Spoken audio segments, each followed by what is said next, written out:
Equal Entertainment, I'm Tracy E. Gilchrist. Season 2 of Perry Mason has been filled with twists and turns, and Juliet Rylance's character, Della Street's journey in the field of law has not been an easy one, but she's determined to move forward despite trials and tribulations. Juliet Rylance used to watch the original series and says she wasn't sure how Perry Mason could be remade. But after reading the script, Juliet fell in love with the show's world building and the imperfections of the characters. I had the pleasure of speaking with the actor about this, Dellas Agency as a woman during the 30s, and her incredible queer romance. Thank you, Juliet Rylance of Perry Mason, who plays Della Street. Thank you so much for joining me today. I appreciate it. Thanks for chatting with me. One of the things that strikes me about Della is that she is a woman of a certain time with a lot of agency.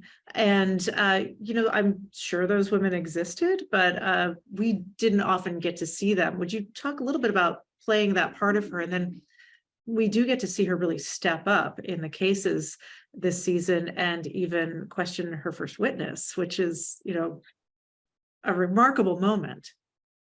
Yeah, it's interesting because in some ways, Della has there's such a dichotomy about Della as a character. In some ways, she has a lot of agency. She's moved into this firm, in season 1, and she's working for EB, Jonathan, and they clearly love each other, completely adore each other. And so he sort of let her take over the firm in the ways that it's failing. So she's got a lot of agency in that sense, that she's built up, a way of doing things. She's been given a lot of power to do things, but she's not seen, and she's not really being credited for the work she's doing. So it's this very strange dynamic. And with Perry, that sort of whole journey last season, this season, she's really determined to have a seat at the table and really be seen as a legal mind in her own right.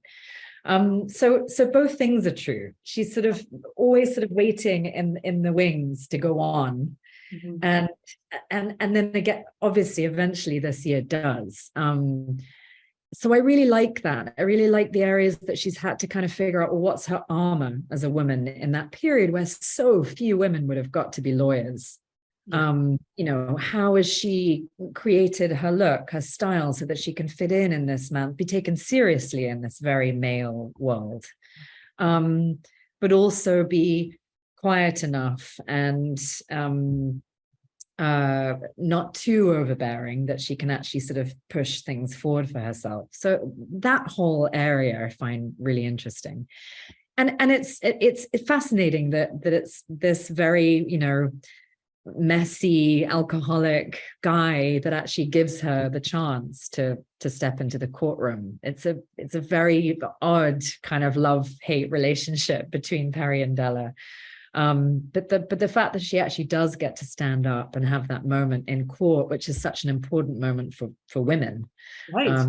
Courtroom, it feels really huge. It felt like a real win on the day for Della. Yeah, it's incredible. I wanted to also touch on, well, thank you for that answer first, but I wanted to touch on Della's relationship with, I'm not getting there yet, with Davis's character, with Camilla. Because this seems to me as though, Della feels as though maybe she's found a mentor, this very self-made woman who's kind of navigating this world of men. But then, of course, Camilla is very complicated. Would you talk about that relationship? I love that the relationship with Hope comes out of a moment where Della's having this wonderfully kind of enjoyable night with Hamilton Berger. Yeah. Really sets up the sort of whole beginning of that relationship in a great way, because she just sort of appears in the crowd and is intoxicatingly powerful and, a really self-made woman in her own right. And I think there's something about the sort of I don't give a fuck sort of element about Camilla that Della is just, I think, thinks is extraordinary. So it's a wonderful kind of, it sort of, Hope sort of just appears in her life in a very powerful way. And I think Della, I don't know why Della keeps sort of going back, but I think it's because she knows that there's some answer there for how she's supposed to get where she wants to get through Hope. then as the story continues and their scenes develop, she realizes there's something not quite right there, but doesn't know what. So it's a really interesting relationship and quite unsettling, I think. Oh, completely. It's so good. Well, so I want to juxtapose that, of course, now with this new romance that Della has in season 2. And would you talk a little bit about what was your reaction when you saw some of that story on the page? Because it's so beautifully written. I mean, it's really a lovely story. And I'll stop talking. What was your reaction when you first saw it? Yeah, I'm a little overwhelmed by it. It's such a great story. I'm so pleased. Yeah, I just feel so grateful that Jack and Michael and our producers and our whole team at HBO wanted to tell the story. That was the first thing. That I think we've sort of all talked about what should happen, in Della's love life this year. And when the idea of Anita, coming into her life was talked about, I sort of got goosebumps, because I thought for Della to really fall in love with someone who's so dynamic and witty and brilliant at what she does, and is a screenwriter and is in a completely different, Hollywood bohemian world compared to Della's legal sort of world, was just the setup was so good. And then for it to be Jen Tullock, I mean, what more could you ask for? Yeah, I know Jen a little bit. I moderated a panel she was on, and so I've been in touch with her for a few years. She's just a light.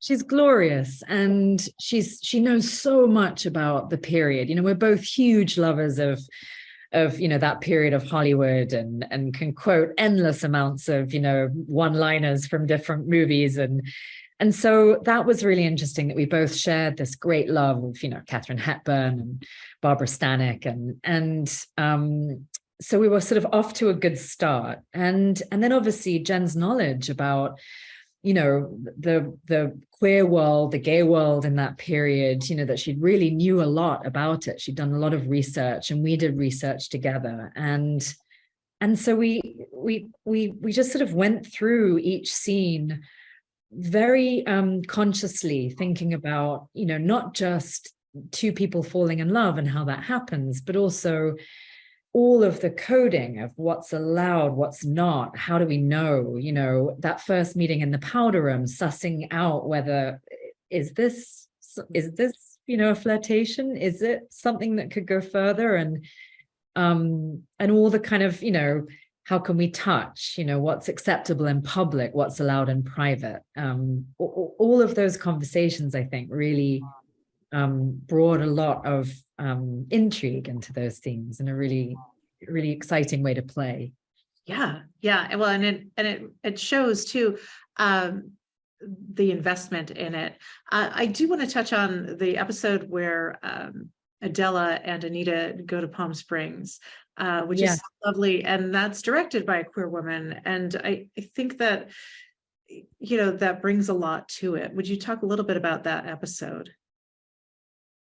Yeah, I loved the episode because, again, it quite cleverly, it comes out of a very low moment with Perry and Della. Yeah. And a low moment about Emily, which is obviously the last person that Della's really fought for, is this woman who has been treated unbelievably badly by the world around her. And so Della, I think, is very disheartened at sort of going into that journey to Palm Springs.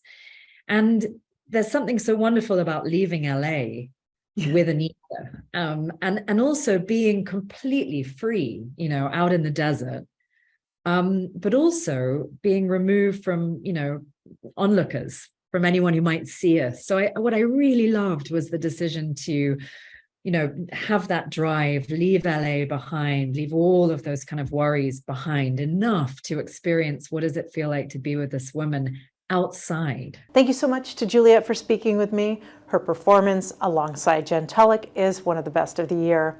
Season 2 of Perry Mason is streaming now on HBO Max. And my full interview with Jen is available on the Advocate Channel YouTube page. I'm Tracy E. Gilchrist, and that's what's happening in entertainment.